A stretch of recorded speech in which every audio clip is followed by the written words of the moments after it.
জানেন কি ভগবানের কাছ থেকে আমাদের কি চাওয়া উচিত? গাছের সব ফুল যেমন পুজোয় লাগে না, তেমনি সব টাকাও কিন্তু ভগবানের সেবায় লাগে না। গাছে তো সব ফুলই ফোটে, কিন্তু তার মধ্যে থেকে কিছু কিছু ফুল যায় মৃত ব্যক্তির সাথে শ্মশানে, আবার কিছু কিছু ফুল অকালেই ঝরে যায়। আবার তার মধ্যেই কিছু ফুল ভগবানের গলায় যায় মালা হয়ে। তেমন ভাবেই টাকাও কখনো বলতে পারে না তার গতি কোথায় হবে। কোনো টাকা আমরা মদ, মাছ, মাংস এসবে উড়িয়ে দিই, আবার কোনো কোনো টাকা ছেলে অথবা মেয়েদের পেছনে উড়িয়ে দিই, আবার কোনো কোনো টাকা ভগবানের সেবায় নিয়োজিত করি। আমরা তো সবসময় ভগবানের কাছে এটাই প্রার্থনা করি যে হে প্রভু, আমার অনেক অর্থ দিন, আমায় অনেক ধন সম্পত্তি দিন।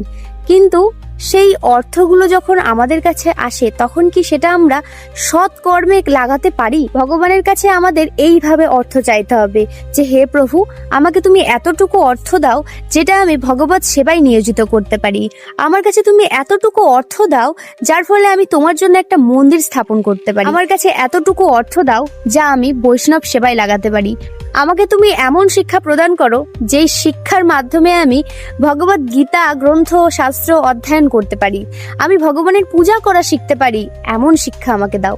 আমাকে এমন পতি বা পত্নী দাও যার ফলে আমি তোমার পূজা করতে পারি, যার ফলে সে আমাকে বলে যে চলো ভগবত কথা শুনে আসি, ভগবানের পূজা করে আসি। আমরা যদি ভগবানের দেওয়া অর্থ সম্পদ নিয়ে তারই বিরোধিতা করি, তাহলে কি ভগবান আমাদের রক্ষা করবেন না আমাদের ডাক শুনবেন? ভগবান সবসময় চান তার ভক্তকে সুখী রাখতে। তার ভক্তকে কতটুকু দিলে তার ভক্ত সুখী থাকতে পারবে সেটাও ভগবান জানে।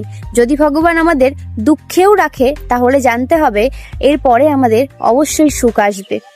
এখন স্বয়ং আপনি বিচার করুন, আপনি ভগবানের কাছ থেকে কি চাইবেন এবং কি উদ্দেশ্যে চাইবেন।